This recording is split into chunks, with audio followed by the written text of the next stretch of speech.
All right, this is the second podcast when we're talking about safety. Specifically, we're going to talk about labels. Now, the first thing that I want to talk about is you need to label your stuff in the lab.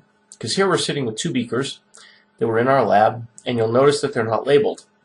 And they look both like water. Well, the problem is they're not both water. I could sit here and I could drink, and I'm not going to, but I could drink this one. This is simply water. This one over here happens to be battery acid. All right, you don't want to drink that. Right, that can kill you. It can really burn you a lot. This one's water. They look the same. Right. Bottom line, guys, is when you go and you put something in a beaker, if you need to make sure you label it. Right. There are labels that are standard labels. Now, I want to go through these labels pretty carefully because you need to know these. You need to know, for example, that if you have, with this diamond in the middle, you need to know that if you have the blue piece of the diamond is a health hazard. And you'll notice the numbers go from 0 up to 4. Right? For a health hazard, 0 is perfectly normal.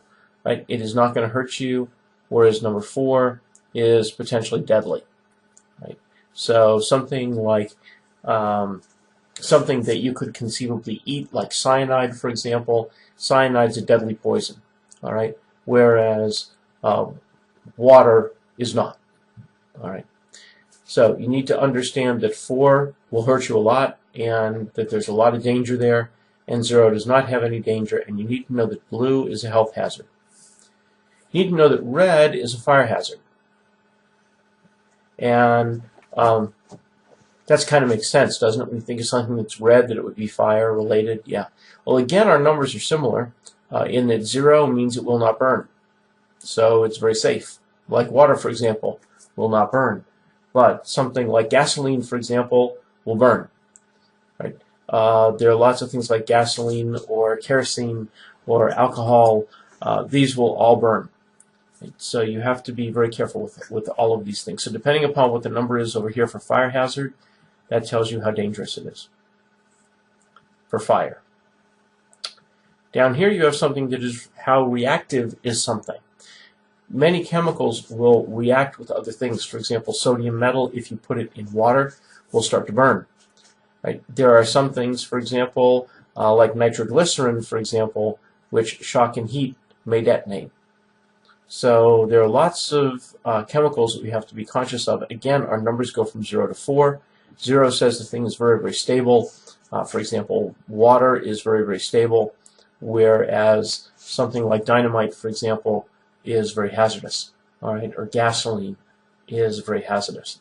Can potentially be hazardous because of what it reacts with.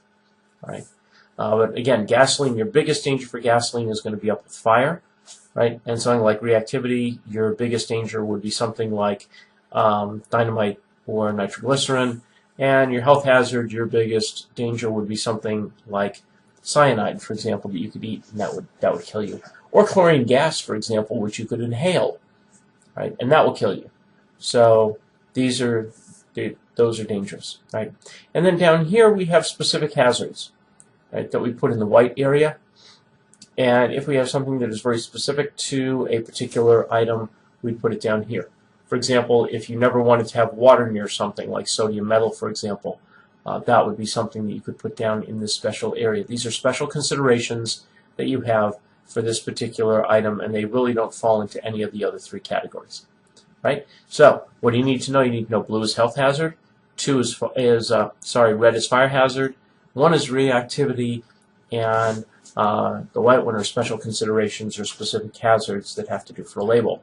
All right, so let's look at one. Let's look at sulfuric acid. Well, we have 3 things. Well, the easiest one to remember is the 0 up here, which is the red. All right, and the red, you should remember, what does it mean? Sure, it means fire. Right, and 0 means that it has no danger of burning. Right, so sulfuric acid is not going to burn. All right, it might burn your skin, but it's not going to burn if you put a match to it. All right, well, what does the 3 mean over here? Well, the 3 means it's very bad, right? 0 means it won't hurt you, but 3 means it's bad. And what is the blue thing? Do you remember that? Ah, yes, the blue thing is health. All right, so you have a major health problem if you get in contact with sulfuric acid. And what is this yellow piece over here? Well, the yellow piece, if you remember, is reactivity. How much is it going to react with other things? Okay, and the one down here, these are your special considerations, and it says no W, so that means don't get it around water. And in this particular case, they give you some information about it. For example, it's a colorless to dark brown, oily, odorless liquid. It's corrosive, meaning it will eat through stuff like your clothes and your skin. It causes severe burns to eyes and skin and respiratory tracts. So if you breathe it in, it's going to hurt you. It may cause blindness, especially if you leave it in your eyes for more than a couple seconds. Tooth erosion, if you have your teeth are exposed to sulfuric acid for a couple times, that'll hurt your teeth. Certainly it will hurt your stomach, and it will give you dermatitis as well. And reaction with water produces excessive heat, and hence the statement about water over here, that you shouldn't get it near water. Right? That's an example of one of these. You need to know the colors, and you need to know the numbers. 0 means it's not going to hurt you, up to 4, which means it's extremely, extremely dangerous. All right, it's your turn. Go ahead and do the worksheet.